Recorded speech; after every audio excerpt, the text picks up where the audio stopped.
Thank you, Mr. Chairman. I have to start by observing it's a little bit rich to be lectured by the chairman about not attending a markup of nominees when the chairman personally led the Democratic boycott of the Senate Finance Committee markup of 2 Trump nominees. There were several other Democrats on the committee who participated in that boycott. I guess what's good for the goose is not good for the gander. It's also rich to hear wailing and gnashing of teeth about vacancies on the Fed board and this newfound Democratic concern over inflation. First of all, I and my Republican colleagues have been on record for well over a year warning about inflation risks, warning about the excessive spending. Democrats criticized us for wanting to normalize interest rates and Fed policy. And yet here our Democratic colleagues are pushing for yet another inflation-fueling spending blowout bill. Fact is, the Fed is fully functional. The FOMC has 9 of its 12 members in place. They could raise rates today if they wanted to. They could do it tomorrow. They could do it at any time. But what's really ironic is that it's the chairman's decision not to move 5 nominees forward. We made it clear, I made it clear last week to the chairman, repeatedly, publicly, and privately, we are perfectly happy to vote on 5 of the 6 nominees. That would be 4 Fed governors and the director of the FHFA. If we did, actually most of them would get considerable Republican support. They'd move on. And if there were a concern about vacancies on the Fed, then the chairman could fix that very quickly. He chooses not to. He prefers to have the vacancies.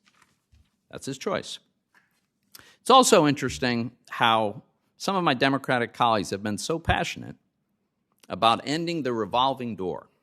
In fact, you could argue some have practically made a career out of railing against the revolving door, where people go from a powerful government regulator to go work for the industry that they regulated, they enrich themselves, and then maybe they come back to do it for another loop.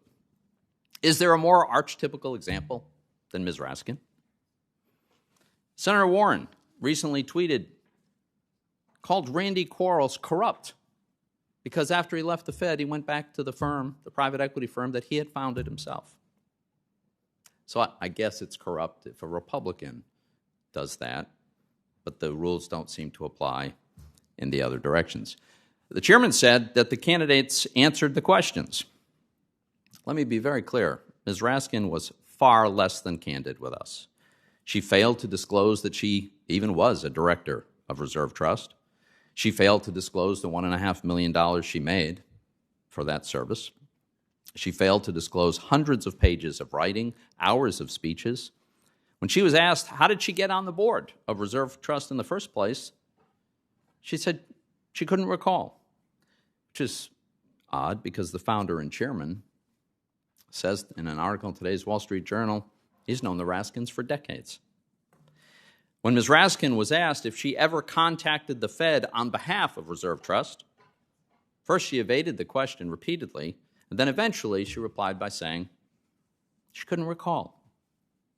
Well, that's funny, because the Kansas City Federal Reserve president recalled the conversation very well. The chairman of the Federal Reserve Trust, recalled the conversation. He wasn't even part of it. But we're supposed to believe that Ms. Raskin just couldn't recall. And let me remind everybody why this is important.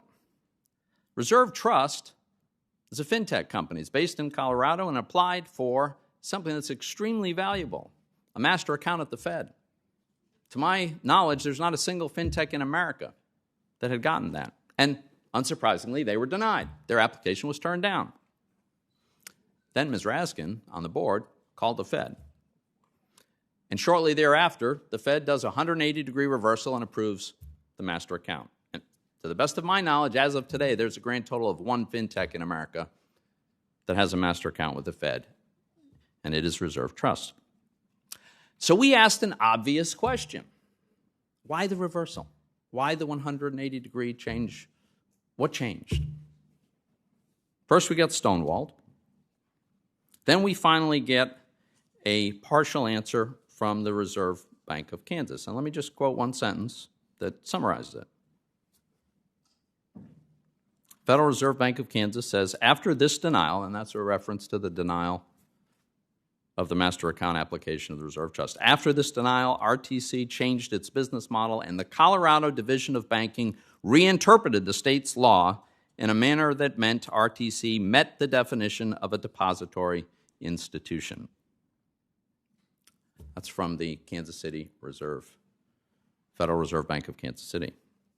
My problem with that is on Tuesday night, the Colorado Division of Banking says that's not true. And this is what they said, and I quote, "We consider the statement that the division reinterpreted state law as a misrepresentation of our practice."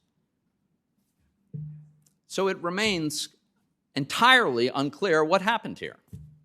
All we know is that Ms. Raskin was in the middle of it. The firm on whose board she sat applied for a very, very valuable account with the Fed. They were turned down. She intervenes. They get approved, and we can't get an explanation of what happened here. Is that fair to all the other fintechs across America that would also like to have a master account, and they've been turned down? How is that fair to anybody? And how is this committee doing its job if we don't insist on getting some answers to this question? But we get stonewalled. We get answers from the nominee that she can't recall, and we get basically nothing from the Fed. So, Mr. Chairman, it's your choice if you want to continue to preclude the possibility of having 4 nominees from the Fed confirmed and the FHA director. We are quite happy to process those nominees. But we want answers before we vote on Ms. Raskin. And let me just close with a quote justifying a boycott of recent markup of nominees. And I quote, "By refusing to demand honest, transparent information about the business dealings of these nominees, the committee failed to do its job on behalf of the American people." That is Sherrod Brown, February 1st, 2017. Thank you, Senator Toomey. I don't want this to be back and forth because we have witnesses here for a real reason, but let me just say 2 quick things. One is our not showing up in the Finance Committee and the Help Committee to discuss and actually ultimately vote on 2, as it turned out, particularly 1 corrupt cabinet nominee, Dr. Price, who was in office only about 4 or 5 months and resigned under a scandal, did not stop the committee from voting. It was a protest that they had not answered nearly enough of our questions. They didn't give the kind of response that Sarah Bloom Raskin, Governor Raskin, and others gave, the fulsome kinds of answers they gave to dozens and dozens of questions. So we were protesting that, but didn't block a vote because the majority could still go ahead. That's the difference in this, and the Banking Committee has never done that. Second issue on voting on 4 noms, and I know that's Senator Toomey's contention over and over. He knows, we all know, that would set a precedent. If the ranking member can decide based on answers to questions that a nominee gave. I don't like the answers on climate change, especially, as one that has offended many, many Republican members. Then if a ranking member can say, I don't like the answers to the questions, then simply withhold a quorum. It means the ranking members then choose whom we're going to vote on. So any ranking member, whether it's finance or banking or veterans or any other committee, can simply say, I didn't like his answers, I didn't like her answers, we're not going to show up to vote. Then essentially the ranking member determines whom we're going to vote on. So we're voting on all 5 of these Fed noms. We're voting on FHFA. They're all very qualified